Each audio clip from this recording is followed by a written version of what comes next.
you so much. I'm so sorry that circumstances prevent me from being with you in person. I have wonderful memories of a previous visit to Denmark, a few days in Copenhagen, staying at Tom and Runa's house, eating smørrebrød, and hopefully one of these days I will, someday soon I'll be able to return with my wife and family. The plan I have for the next few days is to put it very simply, is to solve a problem. So think of it as a problem-solving session in a way. But it's a big problem that I'm trying to solve. And the problem has something to do, a lot to do with a word I'm going to use a lot, which is narratives. The problem which I will try to solve is the modern day's lack of a guiding narrative and the difficulty that we have of finding a suitable narrative for the present and for the future. And so that's kind of in one sentence what I'll be planning. In the first day, in this first session, I'll be talking, it's really setting up the problem, I suppose. And then in the sessions to follow, I'll be outlining elements in what I feel can be a solution. The overarching problem, and also I want to say, although I might not be paying close attention to the chat panel as I'm speaking, I do want to invite comment and question as I go. I won't be, too disturbed or disrupted if you want to ask a question for clarification as I'm moving along. So please feel free to do that. The point I want to start at is what we might call the vortex of the present. There is I think a pervasive sense that I don't need to explain in great detail that things are falling apart, that there is almost like we're caught in some sort of whirlwind. And although we expected perhaps things to always be getting better, we expect tomorrow always to be better than yesterday. We have this idea in our minds that that history is driven by the idea of progress, and that which is almost a law of nature, that we're moving in a good direction. And over the last few years, even decade or two, I think a lot of very observant people might look at the world and say, well, this idea that history is moving in this direction of, in a good direction isn't necessarily the case. It's possible that things can just get worse. And maybe that's just the way of things as a sort of competing way of looking at the world than this idea that things are always going to get better. We look around and we see, contrary to our expectation, almost a rise in various kinds of tribalisms, a rise in a very insular nationalism, a seeming rise in injustices of various kinds, racial injustices, a widening of gap, the chasm really between the haves and the have-nots, a growing recognition of the deep realities, at least speaking as a US citizen, deep realities of institutional racism, a growing awareness of the delicate state that our global environment is in, a growing recognition that we may be on the verge of significant climate change and environmental collapse. We're, of course, in the midst of a global pandemic that I don't need to go into much detail about. All of this is contributing to a widespread sense of hopelessness among some as to the future state of the world. At the same time, one can look at the world and see it through a very different lens. One can look at the world and see it instead of through the lens of hopelessness, the lens of decline, the lens of things falling apart. One can look at the world through the lens of progress, and one can see so many things to take hope in. The incredibly rapid advance in our material circumstances, perhaps most spectacularly seen in the advance of technologies, computer technologies, which are making our lives better and easier in so many ways. Advances in the sciences and the science of medicine, eliminating diseases that had ravaged humanity in the past. One can take that lens and I can do no better than recommend books by Steven Pinker on this very subject, who goes against this sort of trend of moroseness, I suppose, in evaluating the present day, in books called Better Angels and Enlightenment Now, making the counter argument that actually things are pretty good, statistically speaking, that if things appear to be getting worse, it's more because the media is making it seem that way. It's because we have these enormous megaphones to broadcast every least injustice. And so we end up focusing on the bad instead of the good. But I think in support for Steven Pinker's view of progress being actually a thing, of civilization actually moving in a good direction, the Baha'i writings themselves are, I think, very much side with this idea that we are on the cusp of a great new age of humanity. Abdu'l-Baha, speaking in London in 1911 in one of his very first talks in the West, this is in Abdu'l-Baha in London, page 19, he says, "This is a new cycle of human power. All the horizons of the world are luminous, and the world will become indeed as a garden and a paradise. It is the hour of unity of the sons of men and of the drawing together of all races and classes. You are loosed from ancient superstitions which have kept men ignorant, destroying the foundation of true humanity." I mean, one could pick literally dozens of passages from the Baha'i writings that extol the greatness of this day and refer to the great technological advances and the cultural advances and so forth. But the problem, though, is that in the midst of this, we're also in the midst of a period of overwhelming change. Social norms and mores are changing rapidly. We are overwhelmed by information with no clear way to interpret that information. It reminds me of the statement of Abdu'l-Baha in his book of Certitude, where he describes the oppression of that age, and he gives a kind of surprising definition of oppression. One thinks of oppression as being oppressed by someone. And Abdu'l-Baha in the first part of the book of Certitude on paragraph 29 says, "What oppression is more grievous than that a soul seeking the truth and wishing to attain unto the knowledge of God should know not where to go for it and from whom to seek it?" So the very success, our very success in creating these enormous volumes of information and having access to information on a scale that previous generations could hardly imagine.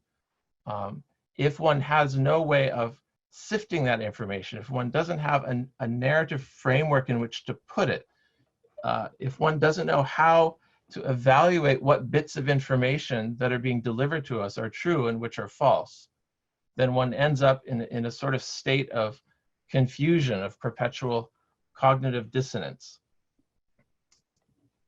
And this cognitive dissonance is heightened by the existence, also created by the very technology that could bring us together, the technology of social media. That technology is at the same time creating these echo chambers in which competing voices can talk entirely past each other. And one can dip into one echo chamber and get a certain take on things, and then dip inside a different echo chamber, which is taking the same observation of the same world, access to the same information, but is interpreting it in a completely different way. And one is seeing this, I think, throughout the world. And speaking as, again, as a U.S. citizen, I'm seeing this in a very distressing way in the discourse that's taking place within my country. And I think behind this cognitive dissonance and behind this sort of confusion at this overwhelming massive information, but really no way to interpret it, behind this confusion is what I will call a collapse of narratives, a collapse of systems of thought that have traditionally given meaning and context to our lives. And I'll give a few examples of the narratives that I'm talking about that the present day is bereft of. And perhaps the biggest narrative, and this is the real, I think, the real elephant in the room, is the collapse of traditional religious narratives of all the great world religions that have traditionally given meaning and context to human life. They have given us an image of where we are in relation to the divine, that we are born into an earthly state with the purpose of transcending that earthly state, acquiring virtues, attaining the city of heaven. There was almost as though we're born into a house with two floors, that there's the material floor and dimension, and then above that is the spiritual dimension. And it is our collective, individual and collective destiny to transcend the limitations of the ground floor into which we're born, and attain to spirituality. And all the different religions of the world, whether of the East or the West, have this similar kind of two-floor narrative, that there's a spiritual purpose and dimension to human existence. This twofold structure is in a state of collapse. The two stories have been in kind of slow motion over the last several centuries, been collapsing into one story. And this collapse of this old two-story way of looking at the world has been diagnosed by different philosophers over time, perhaps very famously by Friedrich Nietzsche in the 1800s, in the later 1800s. And he said it in very provocative terms by saying, God is dead. We have killed him. That and implicit in this declaration is, I think, the movement of history over the last several centuries that really began with the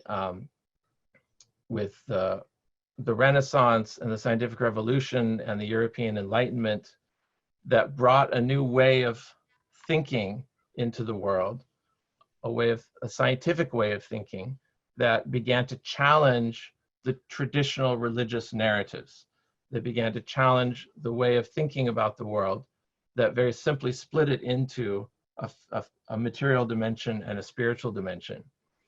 And as the scientific narrative, as the the predictive power of the scientific narrative began to expand as we began to understand more of the world around us, and as this understanding began to prove itself by all of the great advances in technology that came with the advance of science.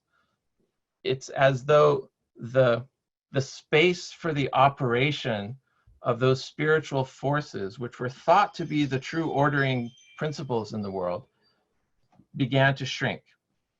It's as though we had previously thought of God as existing and operating in some invisible realm, somewhere in the gaps of our knowledge. That's where the spiritual forces are, the God of the gaps. But as these gaps of our knowledge shrink because our understanding of the physical world expands, the space for the operation of spiritual forces becomes more and more constricted, until in the present day one can say that it's essentially vanished. There are very few places left where one could find room for the operation of some invisible spiritual force in the world without it somehow being detectable through scientific instrumentation. Of course, mysteries do remain.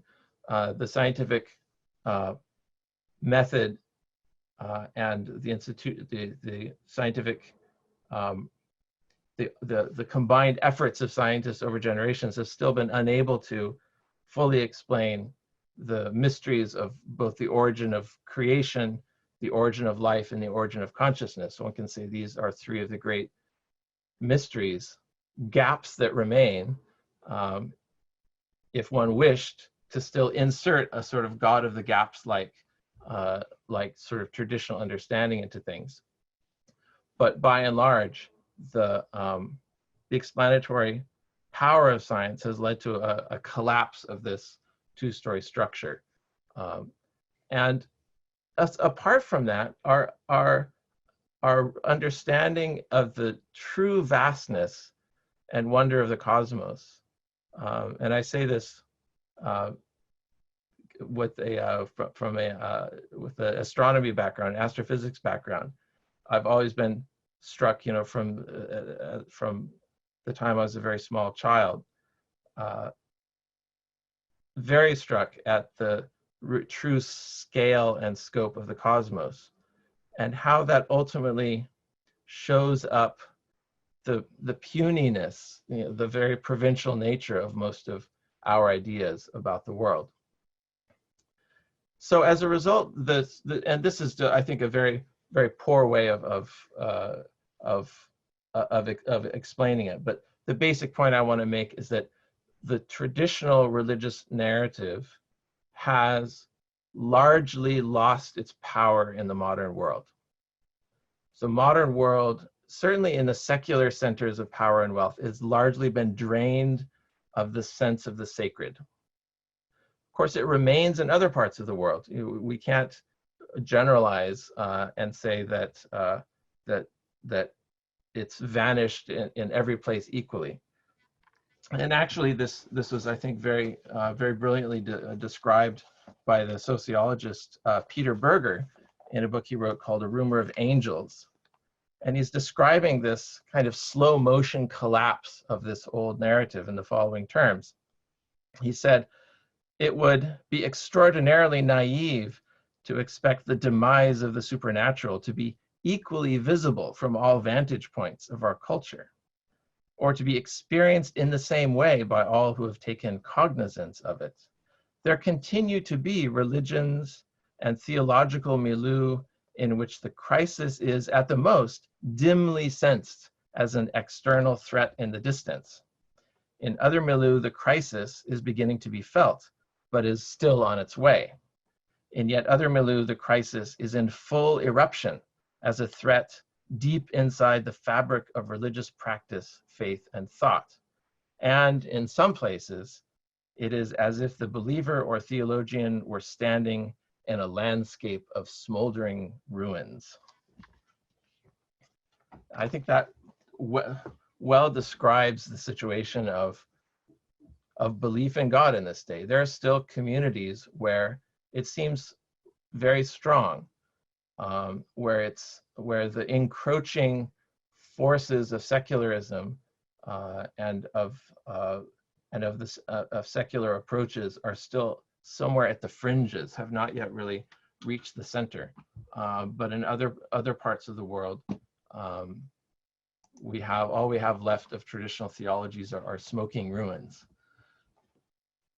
But the scientific narrative, which was intended to replace the traditional religious narrative, you know, if the Enlightenment project was to be fully realized, the scientific narrative, or let's say the secular narrative, has itself also collapsed in the present day in a certain way.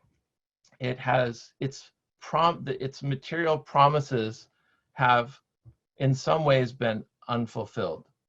Of course, we're as I mentioned earlier, standing in the midst of this breathtaking progress in science and technology. But the promise of reason and the technology that it brings also brings terrible things with it. The scientific racism of the European Enlightenment that helped to construct racial categories that still persist today, you know, based upon reason at the time, based upon the best science of the day. Our ability to produce ever more terrifying means of destroying large numbers of people, of cities, nuclear energy turned to destructive ends. There are ways in which the advance of science and technology have brought great risk and potentially destruction of the human race on the planet. There have also been, I think, further to the unfulfilled promises of the secular points of view.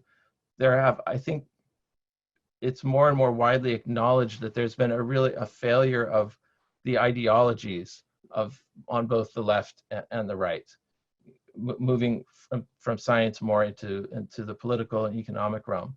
You know, on the left, the failure of the communist experiment. On the right, the failure of unregulated free markets, owing to their tendency to exacerbate inequalities. And there's also been a failure, I think, of a particular secular view that saw Western liberal democracy as the end of history, as representing the end of ideological evolution. That, you know, with the victory of the West over communism, we've reached a point where human progress has essentially reached its highest and ultimate goal. This was the thesis of Francis Fukuyama, not that many decades ago. But the rumors of the death of history, I think, are greatly exaggerated. There are also, I think, unfulfilled promises in the world of thought. You know, if it was the Enlightenment project to replace religious narratives with a narrative of pure reason that could understand and answer all of the questions of humanity, then it is, I think, demonstrably failed in that. I mean, just as one example, the philosopher David Chalmers took a poll. He sent out to other professional philosophers a poll as to what their stances are on certain basic philosophical questions. You know, monism versus dualism. You know, do you believe in God? Don't you believe in God? All of the fundamental questions that were, in many cases, defined by Plato 2,500 years ago. And he got the results of this poll, and he found that, you know, among professional philosophers of the day, there was essentially no agreement on any of the big questions. Abdu'l-Baha said this also, I think, quite eloquently, where he talks about the inability of philosophy alone to reach at the truth. The idea that reason could answer the the great questions, I think has taken a great hit in modern times.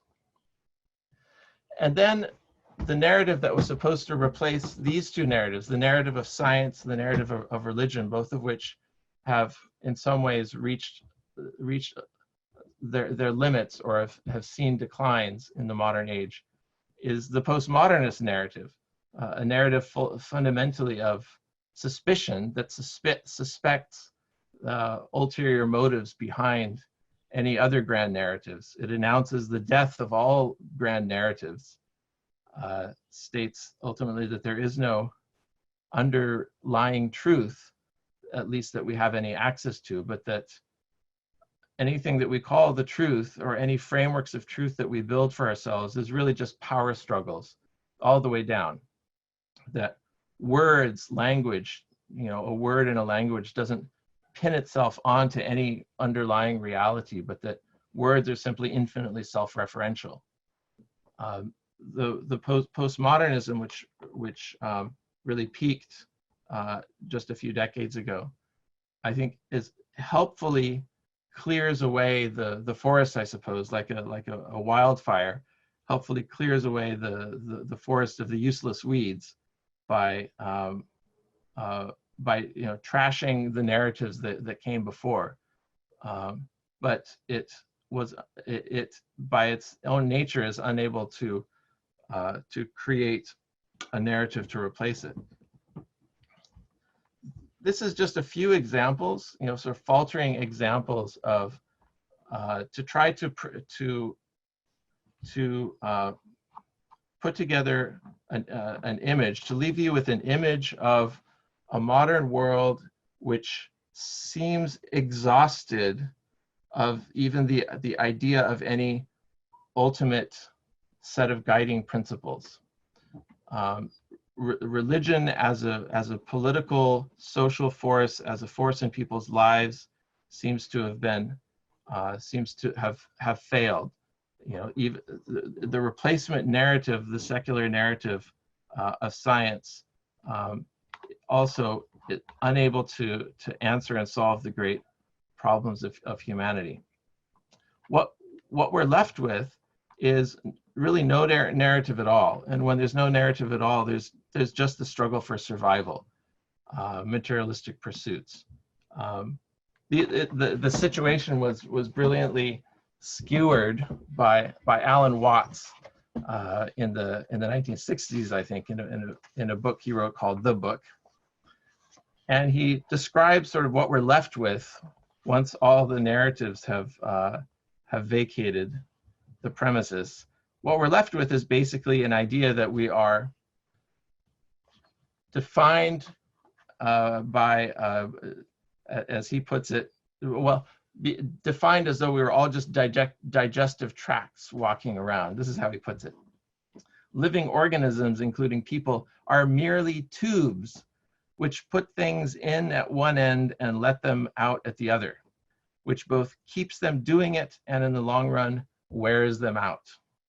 So, to keep the farce going, the tubes find ways of making new tubes, which also put things in at one end and let them out at the other.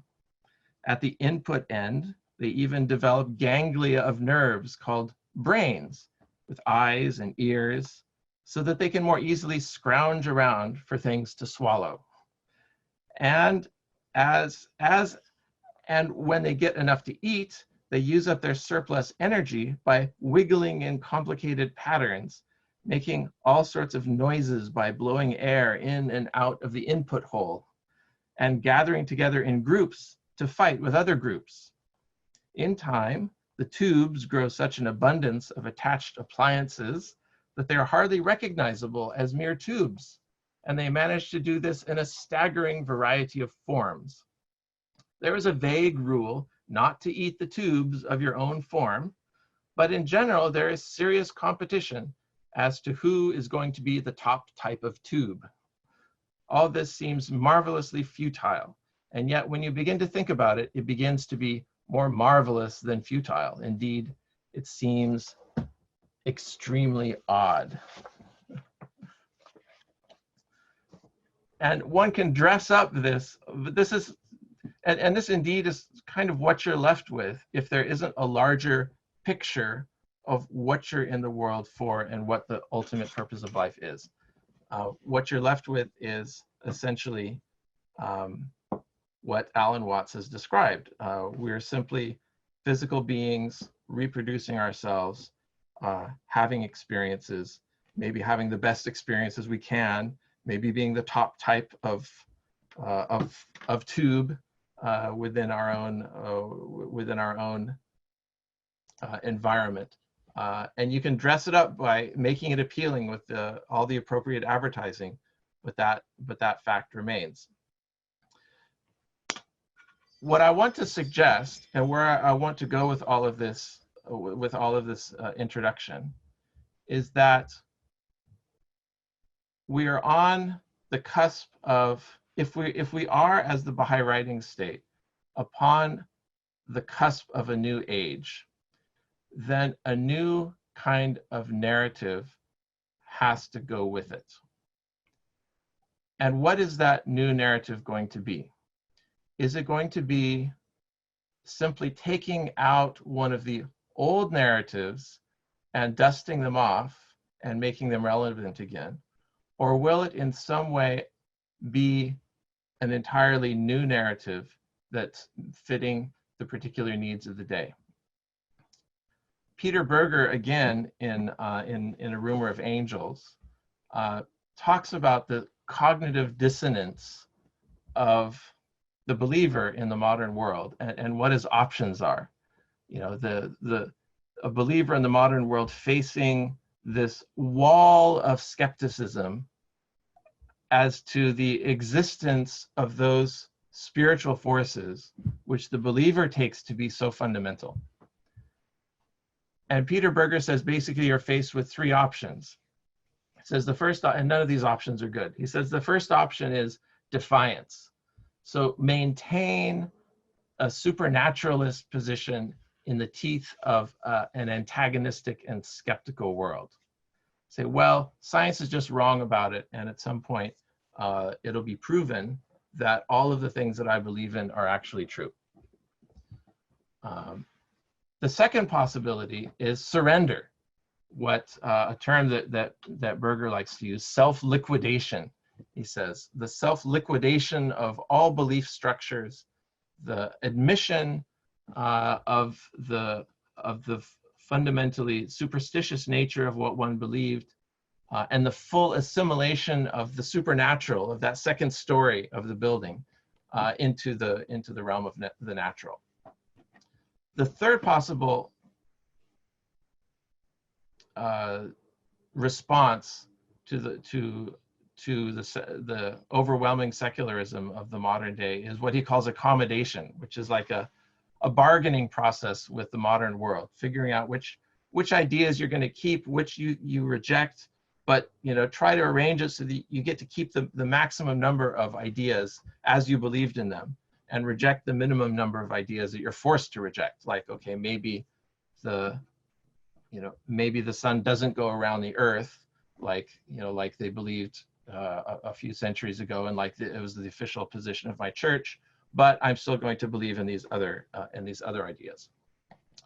What I would suggest, and what I'll be delving into in the days to come, is a fourth possibility, which I would call reimagination, which is articulating a new narrative, which will entail the definition of key components, redefinition and reuse of certain words, because we still have to use the same words in the language, but the words we're going to use may take on different meanings.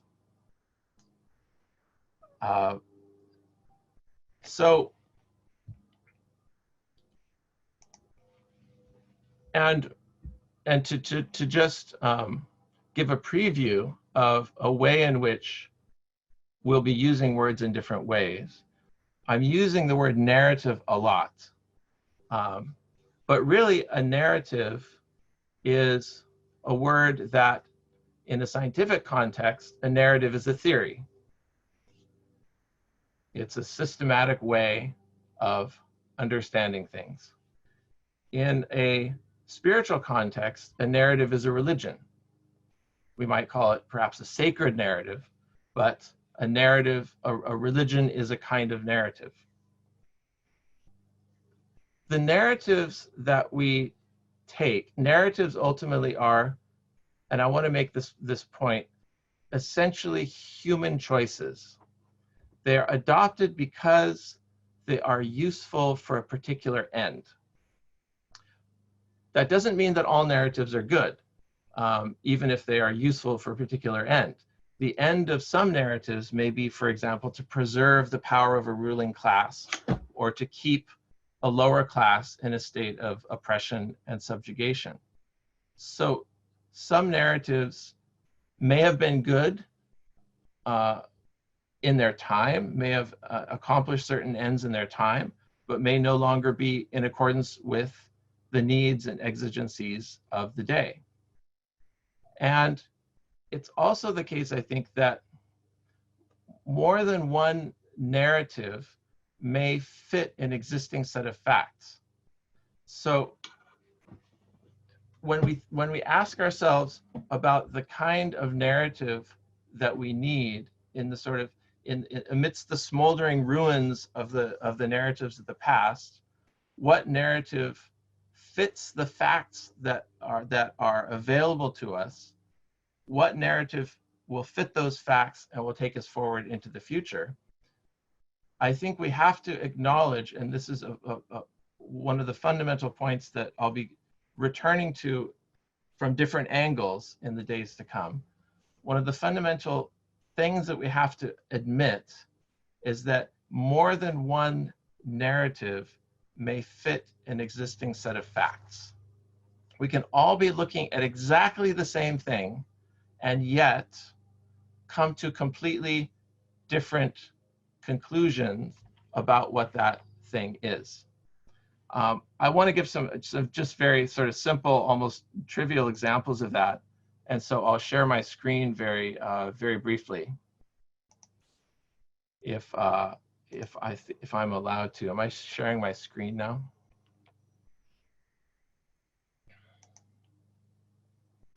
Yes, you are. Okay. Sharing. So some of you may have heard, these are memes, these are things that you may have already heard or seen, but I want you to listen to this audio clip and tell me what you hear.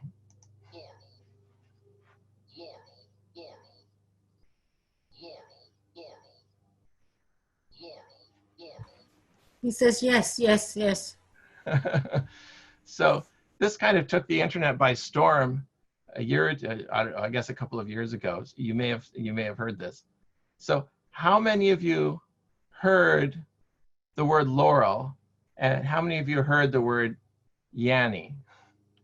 There's probably some of you heard it one way and some of you heard it the other way. And the strange thing is, we're all hearing exactly the same thing. The volume is really low on your Oh, is the YouTube, volume too low to hear you it? could almost not hear it. Okay, thank you. Let me try it again.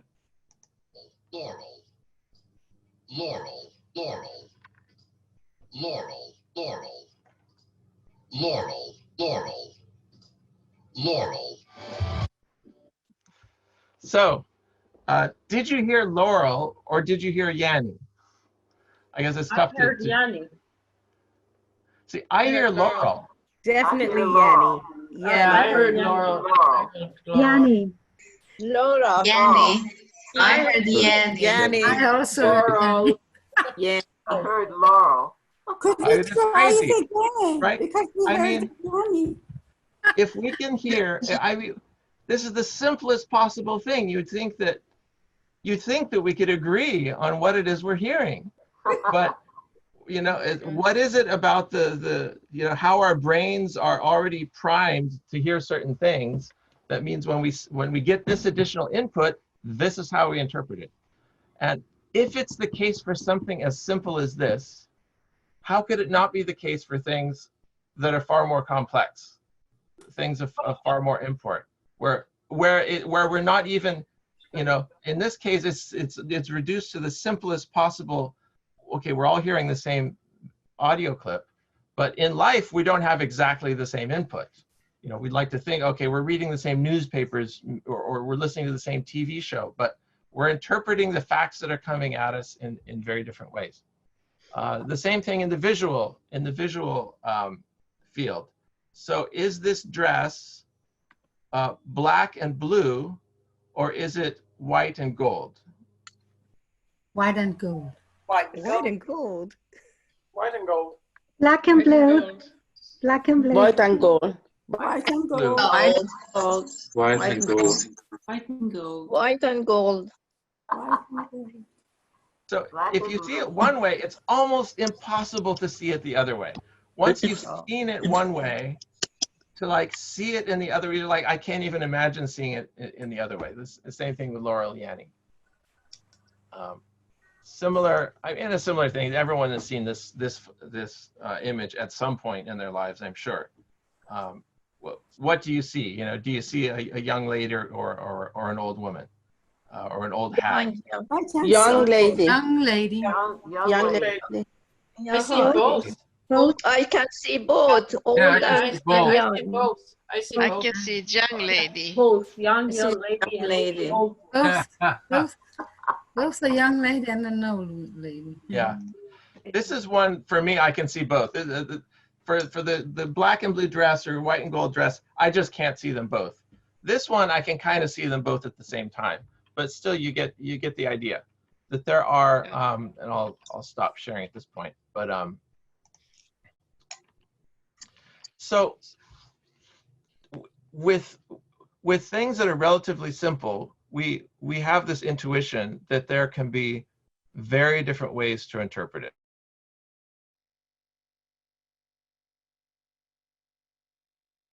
Stephen, you're muted. You're muted Yeah. by accident.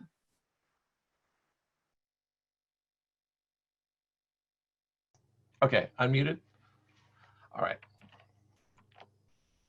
So this insight that I think we all have, that even with the simplest sort of input, we can have completely different interpretations of it. We can take that insight and apply it to our understandings of religion, our understandings of big questions. Let me take maybe a more serious example. We all have access overall to the same fundamental facts about on a global scale as to, you know, is the population growing or shrinking? What are average life expectancies? What are the GDPs of different countries, and are they going up or down? There's certain fairly hard facts, I'll say fairly hard facts, that we all have access to. And so many beyond that. But there are those who take the facts available to us and they come to a conclusion that, well, it's a good thing that the world is becoming more global and connected. And for a large part of the population, and I suspect for certainly the great majority, overwhelming majority of the Baha'i population, we take that as a good thing. The world becoming more global and connected is a good thing. In fact, that's what we're all about. That's what we think the real purpose and direction of history is. But there's a growing number of people who, looking at the same set of facts, having access to the same information, are concluding completely the opposite. And they're saying, and they're focusing on different sets of facts. They're saying, well, actually, globalization is not necessarily a good thing. I mean, look at what it can do. The fact that you can get on an airplane and fly anywhere in a matter of hours also can spread viruses. So the fact that we're now suffering through a global pandemic is a consequence of the globalized nature of present-day society. There's a dark side to globalization. If people were confined more to their individual countries, if people were more inwardly looking, if people were more tribalistic, then a virus would have a much harder time jumping from one population to another. and things like global pandemics wouldn't be such a threat. There are also viruses of the mind. You know, the viruses of the mind I'm referring to, certain ideas that that appeal to the gravitational pull of the self, and the existence of these wonderful instruments of social media, which on the one hand enable us to connect with people all around the world in ways that would just have been inconceivable 20 years ago, 30 years ago. Now you have all of the world connected in one big, sprawling, brawling conversation on, say, Twitter. What an amazing phenomenon. On the other hand, the very instrumentality which enables us to connect in this incredible way also allows us to create our own self-reinforcing echo chambers into which whatever ideas, whatever worldviews we had coming in are simply reinforced. We get stuck in these reinforcing loops that end up pulling us further and further into these ideological echo chambers. So which is it? You know, are these tools of globalization ultimately a good thing, or are they a bad thing? One can look at it from either perspective. In the theological domain, one of the core and central texts that I'll be coming back to, I think frequently in the next few days, is a set of 2 tablets that Baha'u'llah wrote to his old Zoroastrian friend, Manakji Sahib, with whom Baha'u'llah spent a time in Baghdad in the late 1850s, early 1860s. We don't know the exact years, but Manakji Sahib remained to the end of his life a Zoroastrian. He was a Parsi, but he was sympathetic to Baha'u'llah and was a friend of Baha'u'llah. And it represents for us a very unique situation of a sympathetic outsider asking Baha'u'llah questions, asking Baha'u'llah to describe and define his faith. And we get from Baha'u'llah in these tablets to this Zoroastrian Manakji Sahib a very different kind, a subtly, but I think very different kind of definition of what his cause is than how Baha'u'llah defines it to his own followers. I would suggest that what we're seeing is Baha'u'llah being able to maintain different narrative frameworks. There's a narrative framework that for those who, for the vast majority of his followers coming from a Shiite Iranian background, that so often what Baha'u'llah writes is within that narrative framework. But when asked by his Zoroastrian friend questions about philosophical questions about the nature of his cause, Baha'u'llah responds in a different sort of narrative framework. One of the questions that was asked of Baha'u'llah, and there were 9 questions, I think, that his friend asked him. And these are in the book, The Tabernacle of Unity, fairly small volume, but I think way important, way out of proportion to its size in this conversation anyway. The second question of Baha'u'llah's Zoroastrian friend can be effectively translated into modern terms as a question about theological frameworks. And Manakji Sahib asked Baha'u'llah, he basically says that there are 4 schools of thought in the world, and asked Baha'u'llah to say which one of these schools of thought is the correct school. And you can guess, I'm going to use the word narrative here and say, these are 4 different narrative frameworks. They're all within the sort of the realm of how one thinks about ultimate reality. And the 4 different frameworks, and I won't read because it's a very long paragraph, but this is this is in the Tabernacle of Unity, and it's the second tablet, and it's paragraph 6.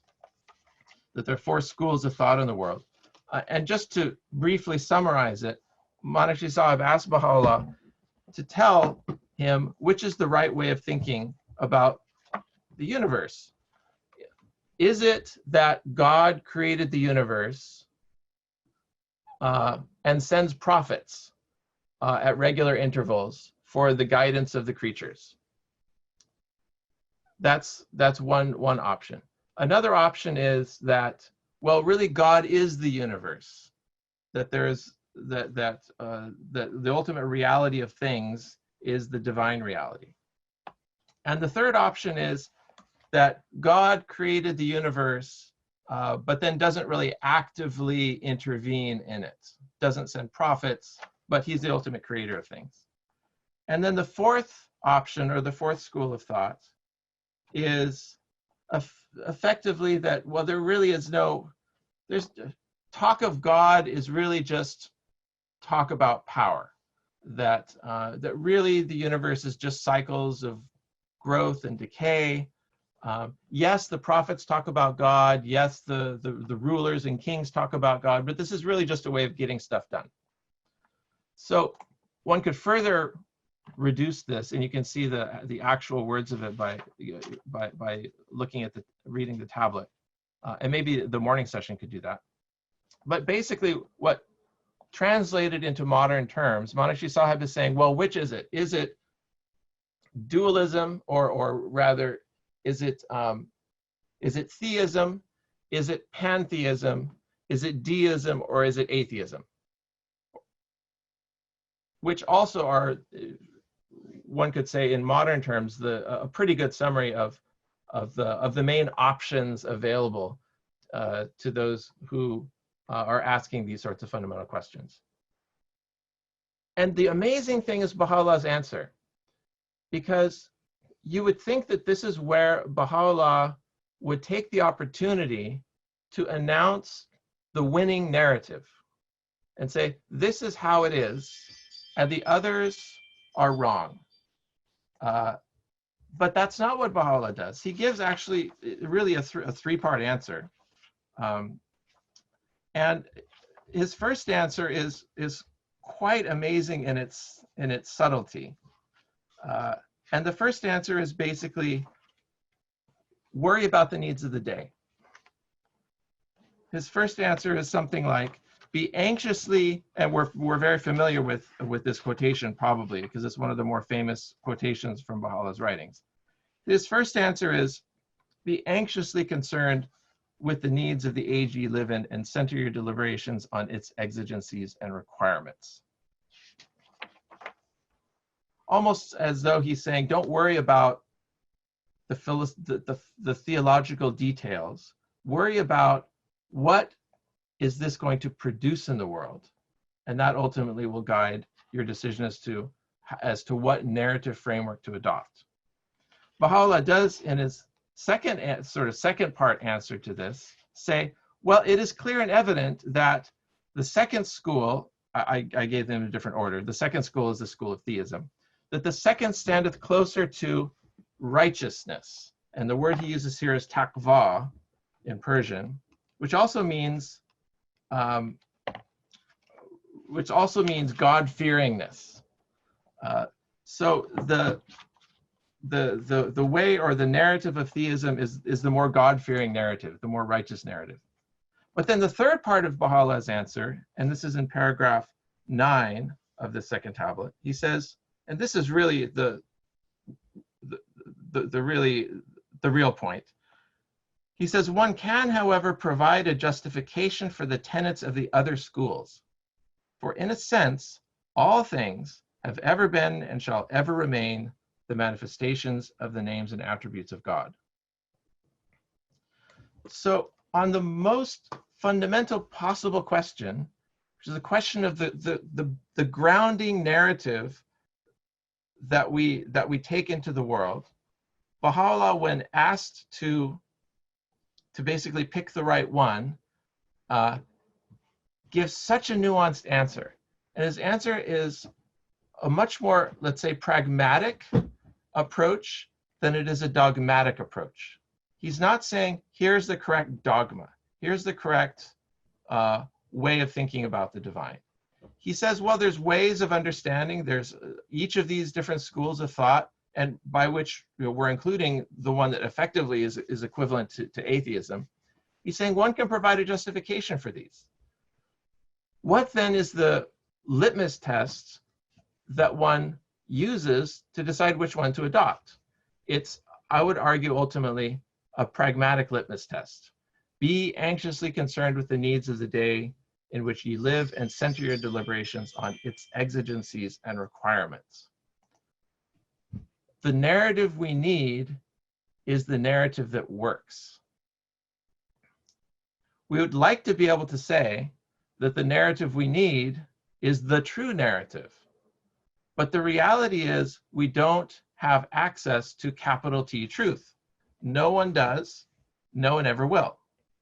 We would like to believe that the narrative that works is at least aligned with capital T truth. And that would be our assumption, that the narrative that's most effective is also likely to be the one that is most true. We can't be sure of that, but that can be our working assumption. But in the end, all we have to work with is what works in the world. And this is effectively how Baha'u'llah describes his own revelation to Manachi Sahib, and this is in the first tablet. And this is from one of the most famous passages, I think, often quoted, and this is also in Gleanings, so it's translated by Shoghi Effendi.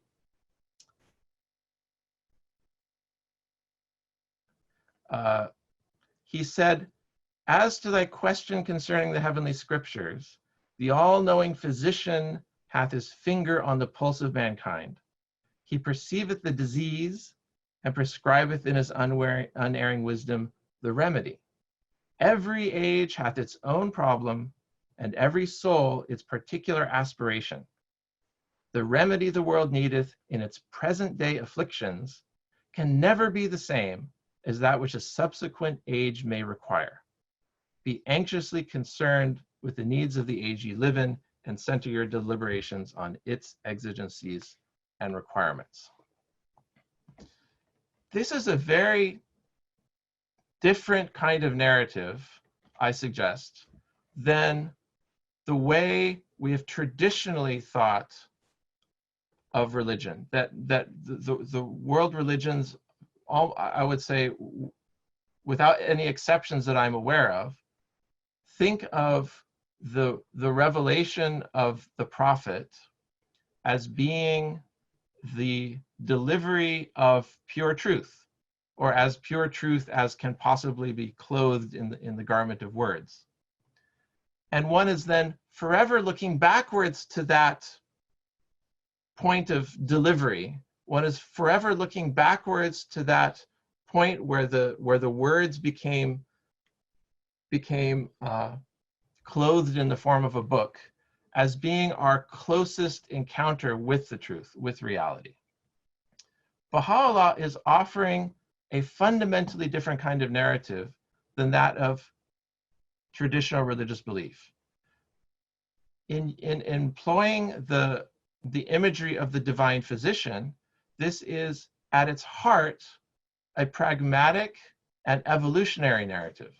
It's one that sees religion not in dogmatic terms, not as something which is fixed for all time, having been delivered in its pure form at a certain point in time, and then the best we can do is stick to what was revealed in the book.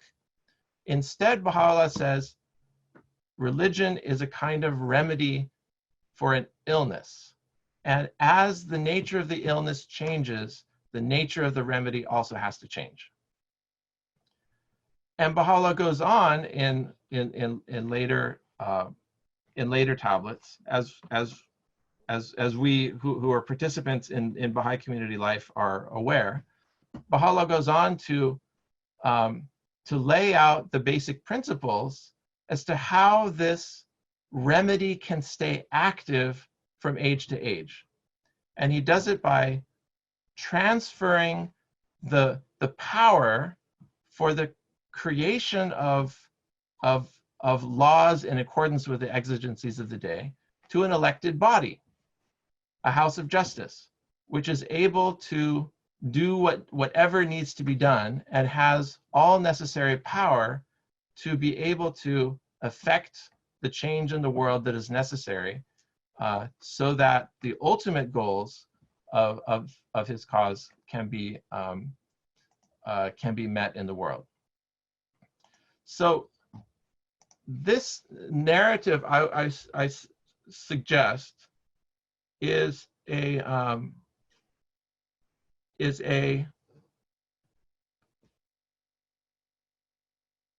powerful and shaping idea.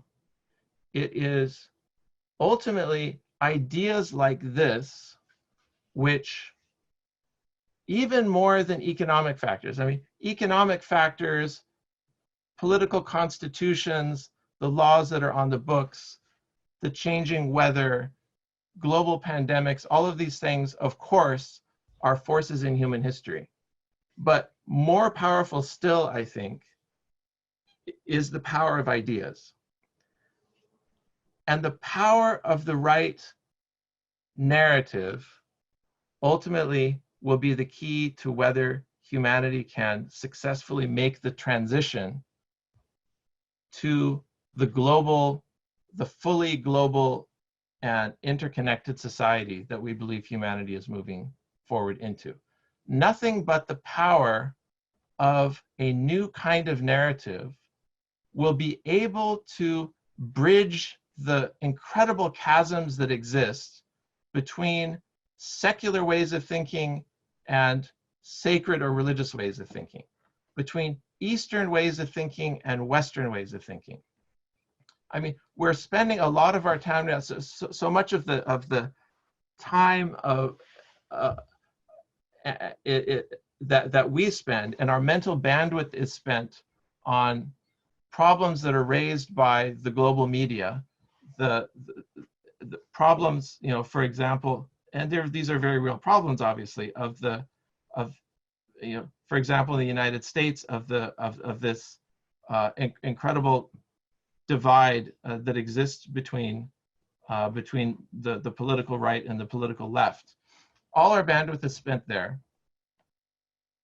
There are deeper chasms than that in the world, deeper chasms that have as yet not received such a great share, I think, of our mental bandwidth that we have yet to encounter, or we've encountered it, but as Peter Berger says, it's still at the fringe and it hasn't made its way to the center yet. And I suggest that one of those great chasms that are still looming and that will be a great impediment to the ultimate unification of the world, if we can't find a way to bridge it, is the chasm between Eastern and Western ways of thinking. The chasm, and one way to put it philosophically, is the chasm between Western modes of thought, both in religion and in science, that ultimately sees the world through a dualistic lens, splits things into this and that, and the very different sort of philosophical and spiritual approach represented in more Eastern traditions, which is more monistic in its approach. There's there is philosophically a vast chasm between dualistic modes of thinking and monistic ways of thinking. What narrative can possibly bridge the divide between those? Is it a narrative that says, well, a dualistic mode of thinking is right and the monistic way of thinking is ultimately wrong? Or the opposite? Or rather, is the narrative of the future something that manages to affirm simultaneously the validity of both what I'm summarizing as Eastern modes of thought and Western modes of thought? I'm going to go into more detail on that in future sessions. but I just wanted to bring that up as an example of the power of narrative and the kind of challenge that the narrative we need is ultimately going to have to face.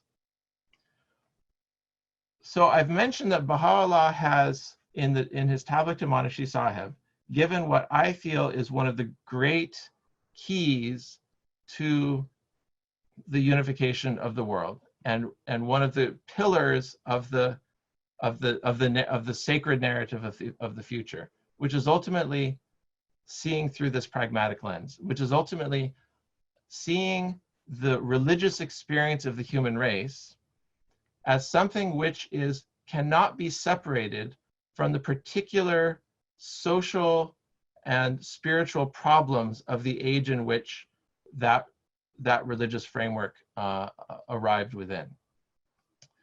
And that ultimately is necessarily an evolutionary framework. One way to think about the pragmatic nature of these of the sacred narrative that Baha'u'llah is offering, that I believe Baha'u'llah is offering, is to compare it to, and I think it's really not that far different from the kind of pragmatic narrative that science offers, in the sense that both of them represent solutions to practical problems.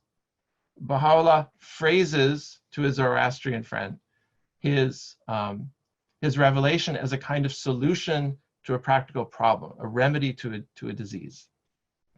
The scientific project can be thought of in very similar terms. Scientific theories, another name for narrative, scientific theories are pragmatic solutions to practical problems. They show you how to get from point A to point B.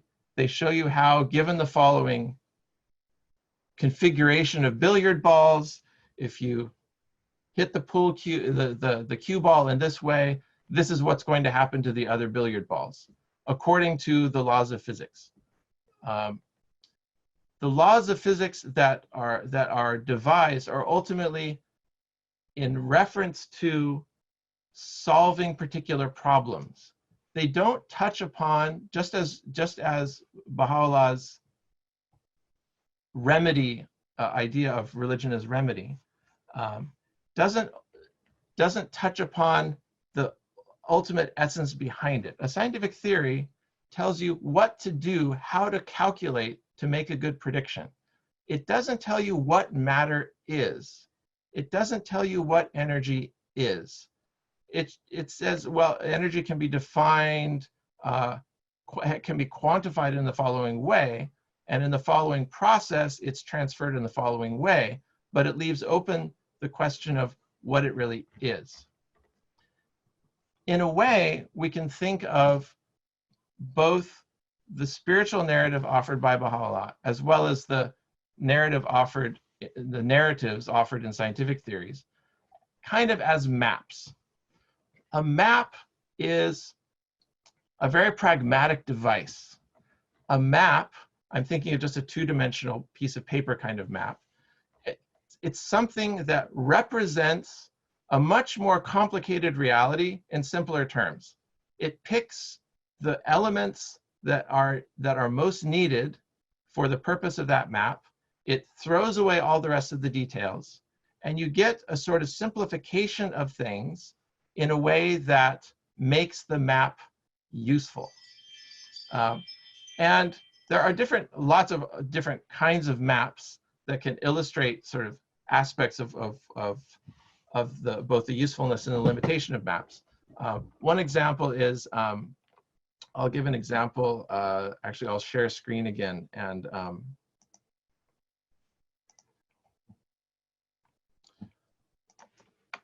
just find it on Google.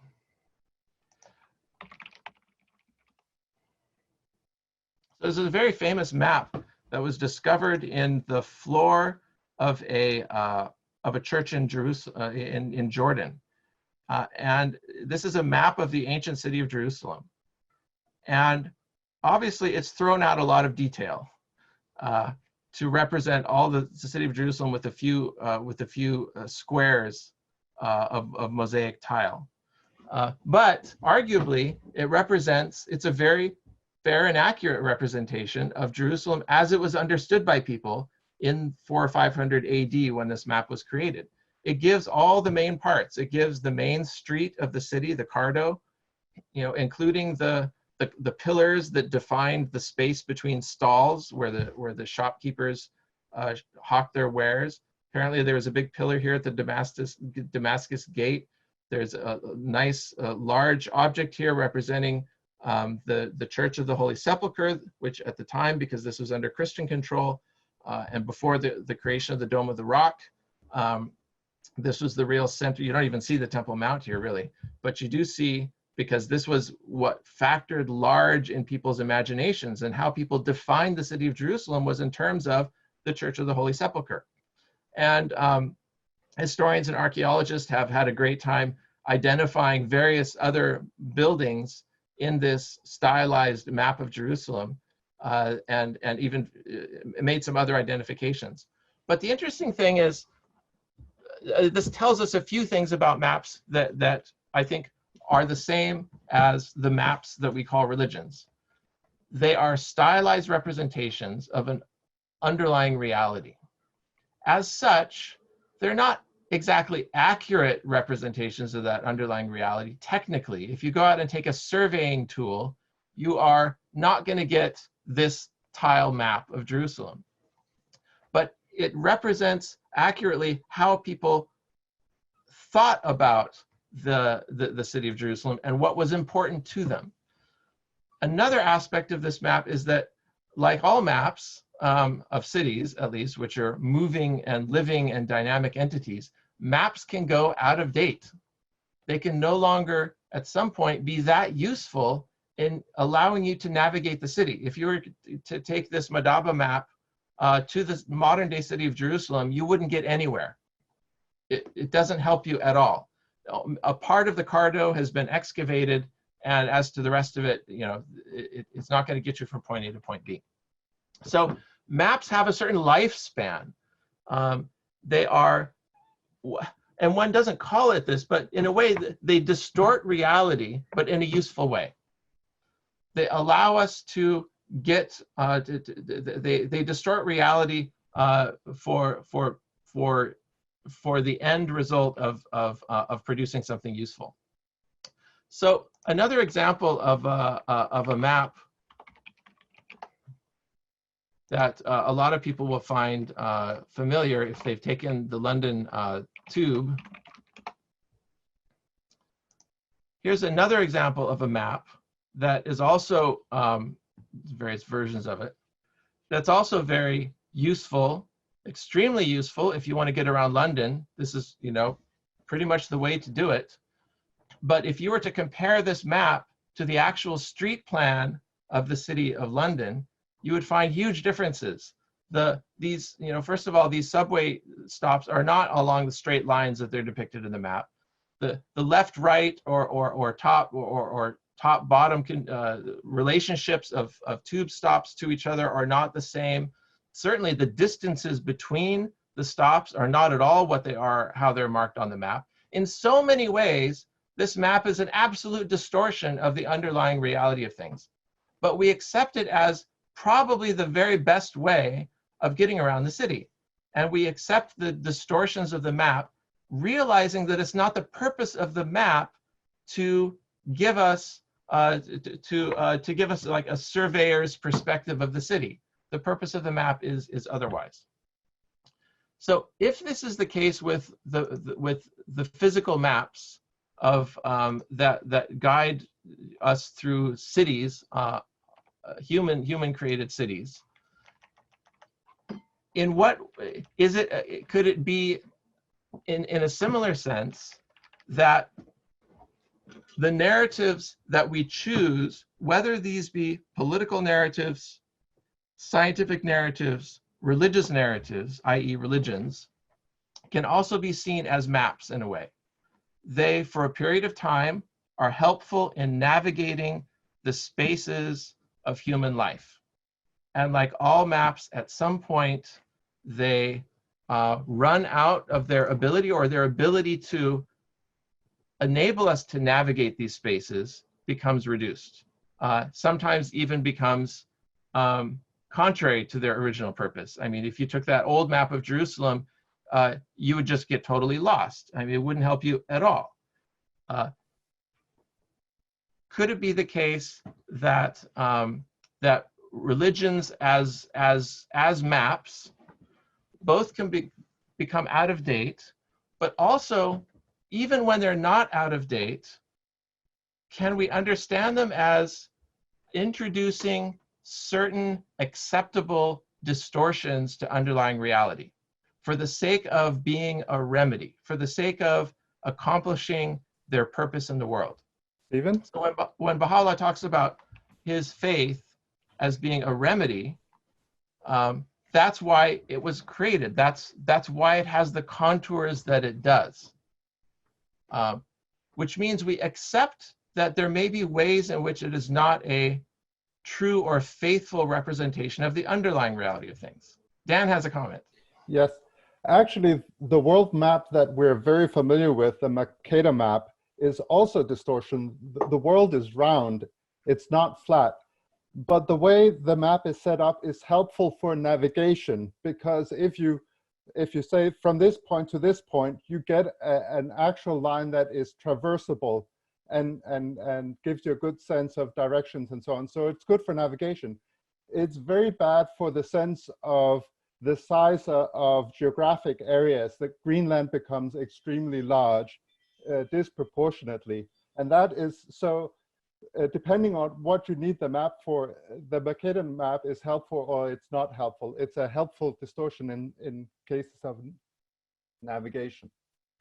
You must have been looking at my notes, because that was exactly the next line in my notes. Sorry. But I was you perfectly anticipated. But as I was running out of time, and we're running out of time in the session, and so we'll continue. Where I'm going to go from here is starting to build a new kind of narrative with the idea that it's a kind of a map. As a kind of map, we will accept that it may not be the most accurate way of describing an underlying reality, but we will judge it not on that basis, because who in the end actually has access to reality? We're going to judge it on the basis of how effective is it as a remedy. So why don't I stop there, because it looks like we only have a few minutes left until this session is over. So why don't we take the rest of the time for commentary and questions. Thank you. Wow, that was a great start. Yeah, I'm entranced already. So I'm just going to have a look. There's a Thank question you. from Nasreen. Or is it a question, Nasreen, or is it a comment? I was just thinking of, our smartphone and how it has the navigation on it. So you just put the address in it and it takes you, gives you the where to turn, but then it is up to us when it says turn right to turn right or not, turn left. So we get lost. So it is our choice again. That's how we see the maps and the navigation method.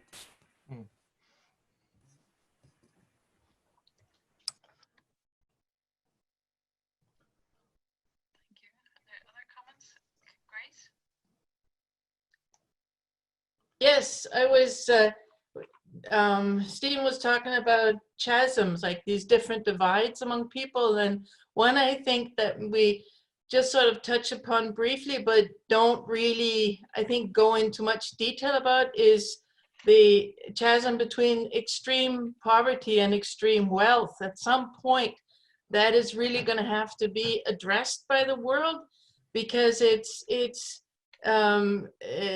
insane when you have one man who has hundreds of billions of dollars, and then there are lots of other people in the world who are struggling just to get a piece of bread to eat. That's not justice. That extreme is not justice. And last I saw was that if you think it's something like the 26 wealthiest people in this planet have more than half of the world's poorest population, which means 26 people have more than 3.5 billion people. And that's not fair. That's not justice. And somehow that is also because when you have that kind of inequality, it also leads to riots and revolutions and wars. Yeah. And I would suggest that that problem is not going to be solvable at the policy level. I mean, one can mitigate to some extent, one can hand out checks, like the US government, is right now handing out checks to people, $1,000 or something, just to get them. But that's not even touching that kind of policy-driven redistribution of wealth is not even touching the deeper issue, which is, as we would put it, it's a spiritual disease. And the spiritual disease, and we're going to get into this in a couple of days, I think ultimately has something to do with how we fundamentally orient ourselves in the world vis-a-vis others. Do we see others as other, or do we see the other as an aspect of our own selves? That's going to sound maybe cryptic until I describe it until a couple more sessions. Thank you. Hi, Chrisia. Hi. Excuse me, Evie, your sound is almost off. You're very hard to hear. Because I'm a bit further from my Evie's screen now. next. Okay, Sorry, Fariba, was it my turn, Hivi? Pardon? Was it my turn? Yes, it's your turn, Fariba. You were the Okay, next thank you. person to put your hand up. Sorry, maybe there isn't enough time, and maybe this kind of thing is better discussed in a workshop. I was thinking about like pragmatism as a narrative, what works. And then I was thinking, so for instance, what works, gosh, I don't even know where I would put unity and the oneness of humankind, whether I would put it as truth, the truth narrative, a grand narrative or a pragmatic narrative that works. But where would metaphysics stand within that? Because, for instance, I was thinking of the Buddha.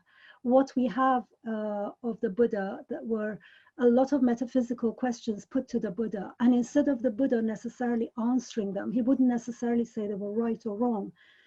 Pretty similar to Baha'u'llah's approach here. He was almost swaying people away from it as if they are not important, because you need to now focus on what's important. It was the virtues and how they need to change their lives. Whereas in the Baha'i faith now we are told, for instance, that the essence of God is inaccessible to us, that the manifestations of God are the closest we can get to understanding God. That the manifestations of God are pre-eternal, that the human soul has a beginning but no end. Abdu'l-Baha, in some answered question, was put so many of these delicate, intricate questions, some of them metaphysical.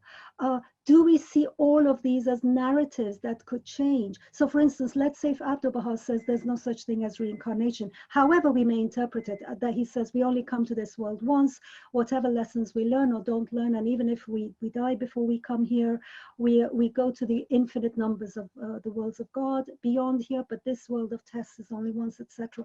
Do we see all of this as a pragmatic lesson that we're taught, or is there some truth in there with a capital T?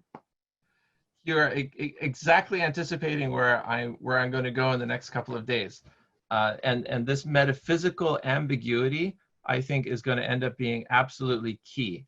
And one place that we see the metaphysical ambiguity, as we'll dive into it more, is in the Seven Valleys. Baha'u'llah is talking about the stages of the seeker, but he's really talking, and even more so in the Four Valleys and other tablets in the Call of the Divine Beloved, which came out recently and includes the revised translations of the Seven and Four Valleys. Baha'u'llah is describing different spiritual approaches which are all simultaneously valid. And these different spiritual approaches embody very different kinds of metaphysical frameworks. I mean, one of them is, just to sort of preview the biggest, I think, divide that Baha'u'llah addresses in those mystical tablets. There's a massive division between those who see the world as resolved into different parts and those who see the world as essentially a single whole that, within which the different parts are just aspects. The eye of distinction and the eye of unity.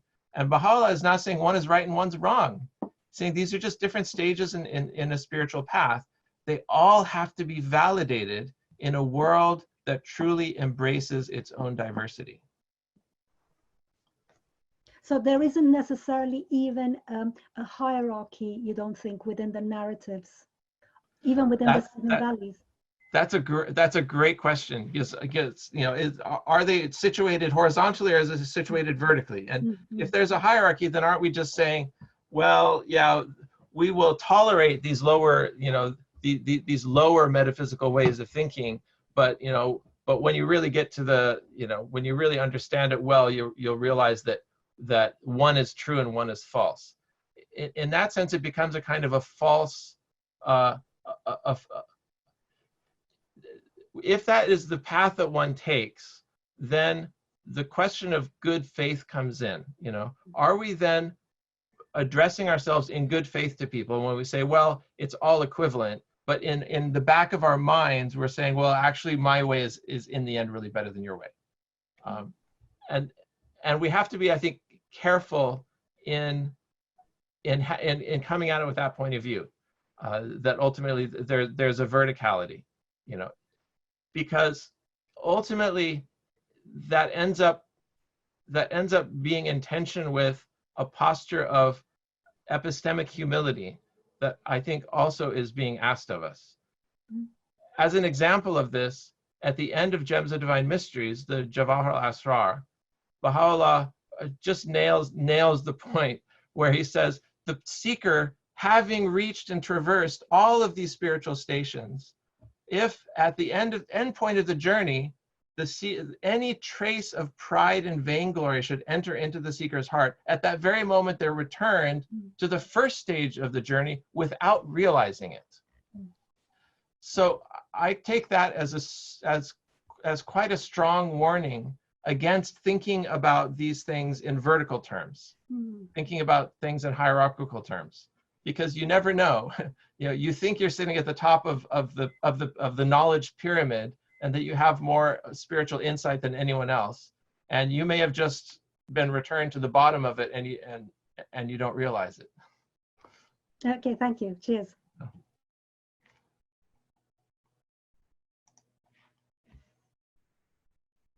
It's Anne-Grete next. Anne-Grete? Yes, I'm here. I was thinking that if I had to choose about the maps, I would like to have the new map. I would like to have the one that showed me where to go, and I wouldn't have to go so much inside to the sides, so I could go directly where it is. And that's what I think that the Baha'i faith is the new map. We have to follow the new map to find what's good for today. Also, if you have two cars and one is old and one is very new, I would choose the new one to driving. So when you say that you cannot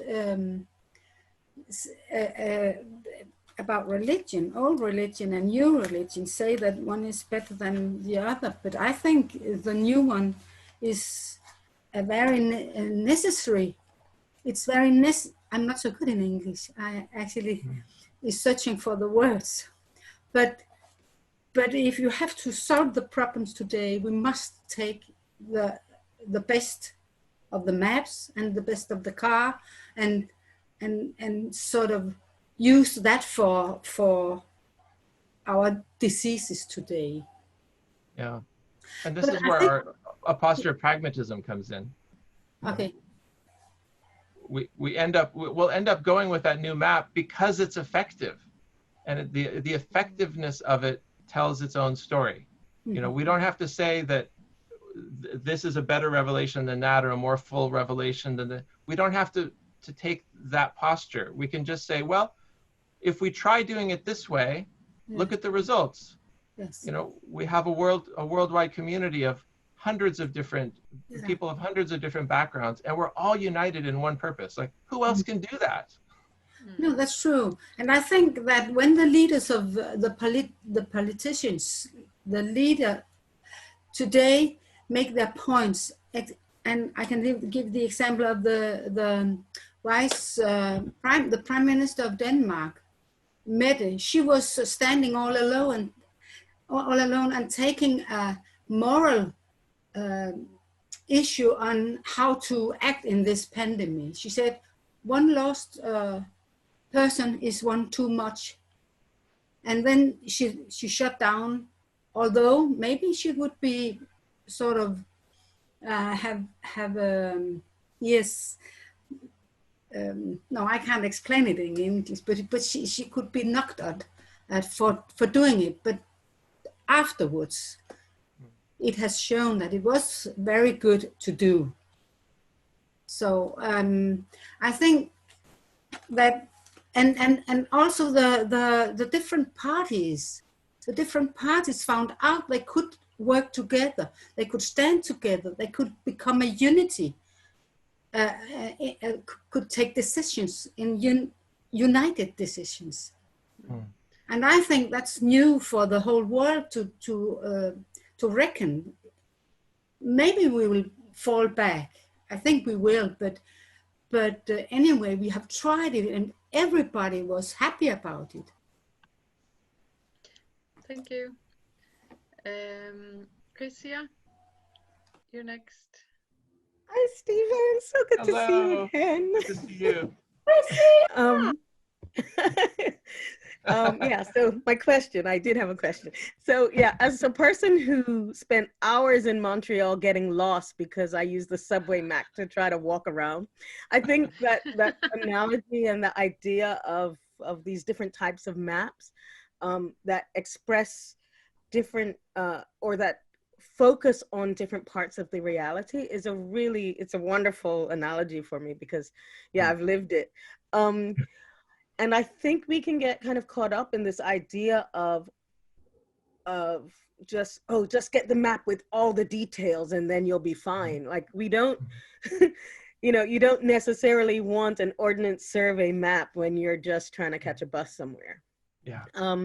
But I think when we take that analogy to, for example, for teaching the faith, how do we, it becomes like this kind of line or a gray area of where are we kind of taking the important elements and creating a narrative or sharing a narrative that is appropriate to the situation, as opposed to kind of giving our own interpretation of do you see what I mean? Like, yeah, I determine in this situation that these things are the priority elements, and put forward a narrative that kind of accentuates and puts the focus on that. How do I avoid, you know, going into that really murky area where people take what you've said or what you've presented and say, well, you gave me the map, now I'm going to use this for everything. Hi, Catherine, just seeing you there. Yeah, sorry. Yeah, it's a great question. Tough, I mean, because there's no one size. Yeah, maybe it's not a question, answer. so to speak, but yeah, there's like different narrative languages that one can use in different situations. You know, and for some people, for example, it would be entirely appropriate to talk about the Baha'i faith in terms of God has sent another messenger with another book with new laws for us to follow. It's perfectly like acceptable to go into it through that doorway. But I think for a lot of the secular West, certainly Europe and the West Coast of America where I live, at best, people are just not going to be interested in that narrative. At worst, they're going to think you're some kind of nut. So where I'm trying to go with this over the next few days is introducing a different kind of narrative that may appeal to those who would not respond to the God has come again narrative.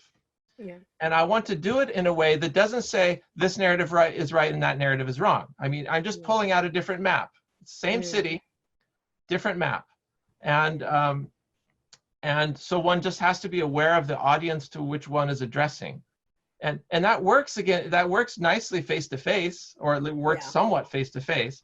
It doesn't work at all in the internet. And this is where the internet is a real problem, because you don't know who you're addressing. And you may be addressing a room full of people, and they're all going to take away a completely different thing from what you said.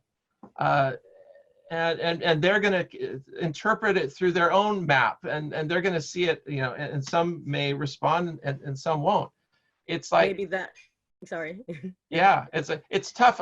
That's why I think a one-size-fits-all solution, like a one sort of master narrative, may function to some extent. It's certainly simplifying. It's easier to deal with, but you're never going to appeal to more than a slice of a given population if you take the approach that the benefit of teaching like one-to-one and creating meaningful relationships and conversations.